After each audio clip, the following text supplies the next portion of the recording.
Di balik Mas Rabia Part 2. Mantra-mantra Nayiri. Sinar temaram berwarna kuning bersinar terang di tengah gelapnya malam. Pondok itu terasa hangat di tengah hutan yang lembab dan dingin. Nayiri terbaring lemas di tempat tidur. Ia demam tinggi dan keringat dingin mengucur deras. Sesekali Nayiri merintih tanpa sadar. Kostas berada di sampingnya dengan sabar menemani istrinya sembari menyeka lembut keringat Nayiri dengan kain katun Mesir. Athena memeluk bonekanya dan berdiri di samping ayahnya. Ia menggigit bagian bawah bibirnya. Gadis kecil itu berusaha untuk menahan tangis karena tidak ingin menambah kekhawatiran Kosta. Ia sebenarnya masih syok dengan perlakuan para penjaga yang mengusir mereka dengan kasar. Bahkan Kosta harus terjerembab dan permukaan kulitnya lecet hingga mengeluarkan darah karena tergesek bagian tajam dari jalanan berbatu. Sebuah pelajaran pertama bagi Athena mengenai dunia. Di desanya, Armenia, semua orang seakan memiliki hati nurani murni dan memperlakukan orang dengan baik. Namun di kampung halaman ayahnya, bagaimana bisa ia ditolak dan diusir oleh keluarganya sendiri? Athena berusaha mencerna semuanya walau rasanya ia masih kebingungan. Pintu kayu diketuk memecah sunyi, sebuah ruangan yang hening. "Tuan, tabib sudah datang. Apakah ia boleh masuk?"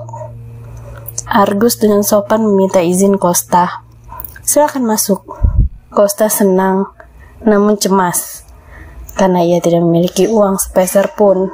Pikirannya menerawang, bahwa besok ia harus mencoba mencari pekerjaan untuk membayar tabib dan biaya hidup mereka selama di sini. Tabib itu memeriksa Nayiri seksama.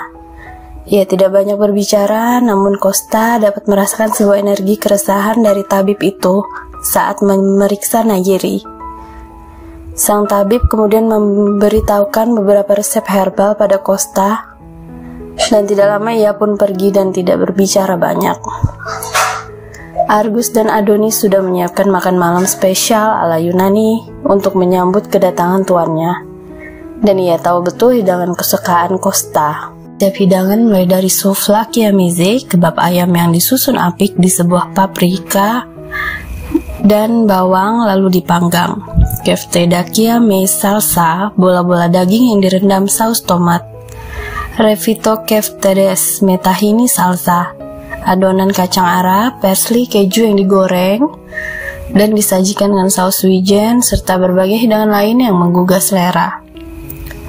Argus sangat senang melihat Kosta dan Athena makan dengan lahapnya, walau sesekali Kosta berlari ke kamar memeriksa Nayiri yang merintih kesakitan. Keadaan Nayiri jauh lebih baik setelah diberi obat herbal yang disarankan oleh tabib.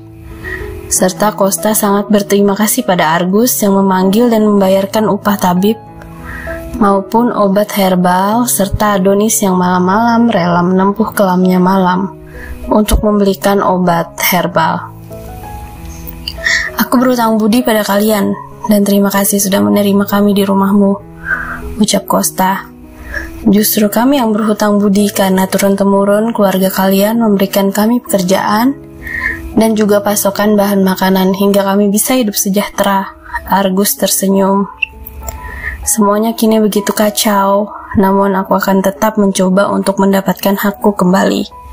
Kosta memandangi anak perempuannya, dan ia ingin Athena mendapatkan yang terbaik, walaupun hal itu tidak mungkin terwujud dalam waktu singkat.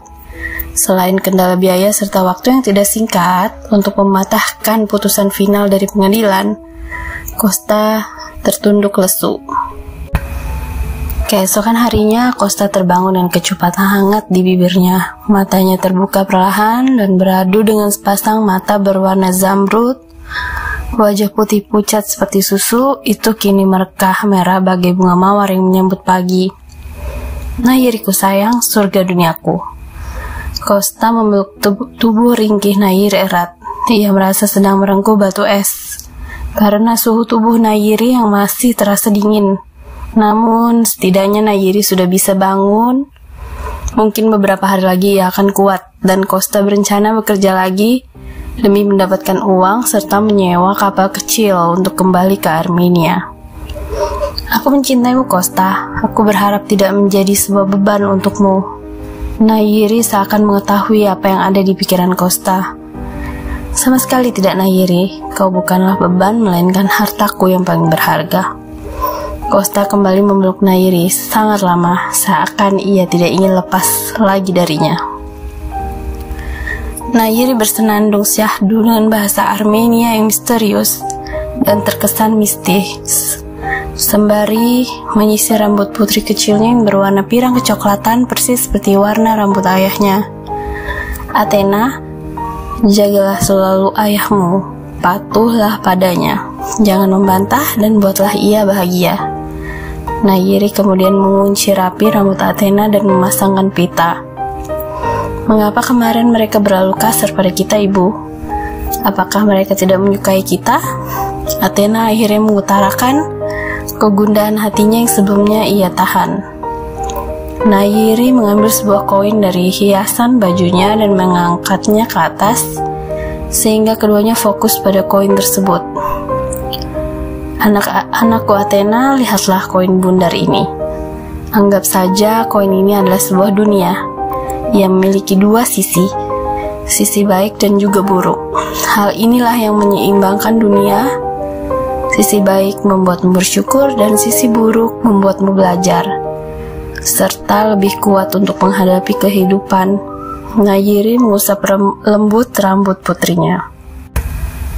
Aku tidak ingin bertemu orang buruk, Ibu, Athena berkata polos. Nayiri dengan lembut memegang dagu anaknya. Anakku, apakah kau tidak ingin belajar dan menjadi kuat? Tenanglah, suatu saat kau akan diperebutkan oleh orang-orang penting, bahkan seorang raja akan memuliakanmu dan menangisi kepergianmu. Athena masih kebingungan dengan perkataan ibunya yang masih di luar nalarnya. Tetapi Athena memiliki daya ingat yang baik, dan ia mengingat setiap perkataan ibunya. Nayiri memandang anaknya yang berlari, mondar-mandir mengejar para kucing, sembari memeluk bonekanya. Mulutnya penuh doa-doa untuk Costa dan anaknya. Ia memandang Athena dengan sedih dengan segenap kekuatan yang ia miliki. Ia beranjak hanya untuk mencium Athena. Athena, ingatlah, jaga baik-baik ayahmu. Patuhlah padanya dan buat ia selalu bahagia. Ia memeluk anaknya erat dalam waktu lama dan minum obat herbal dari dokter, lalu Nayiri kemudian tertidur dengan tenang.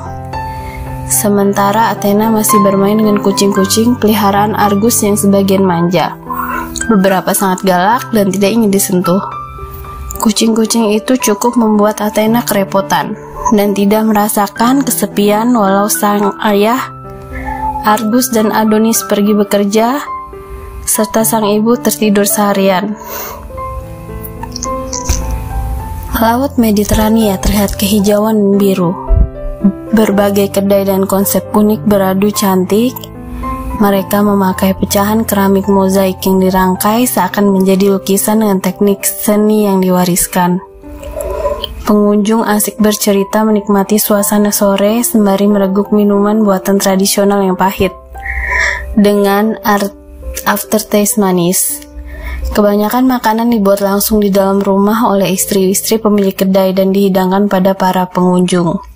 Area ini cukup padat karena menjadi tempat berkumpul para imigran untuk sekedar menyantap makanan enak dan murah, lagi bertukar informasi pekerjaan.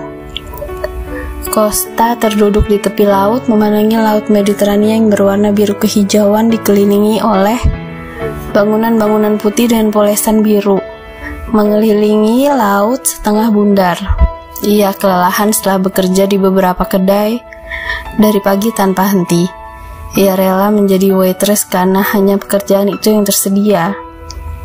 Tidak pernah terpikir olehnya bekerja di tempat seperti ini dan harus melayani orang karena dulu ia hanya pergi ke elite club bersama teman-temannya. Ia merasa malu minta tolong pada teman-temannya yang kaya raya karena darah dagingnya sendiri mencampakkannya seperti itu. Bangunan-bangunan putih itu satu persatu mulai menyalakan obor sehingga cahaya kuning Temara mewarnai laut Mediterania yang berganti dengan warna gelap karena diselimuti oleh malam. Costa mereguk sedikit minuman tradisionalnya, lalu ia bersiap kembali karena rasanya ia sudah merindukan istri dan anaknya.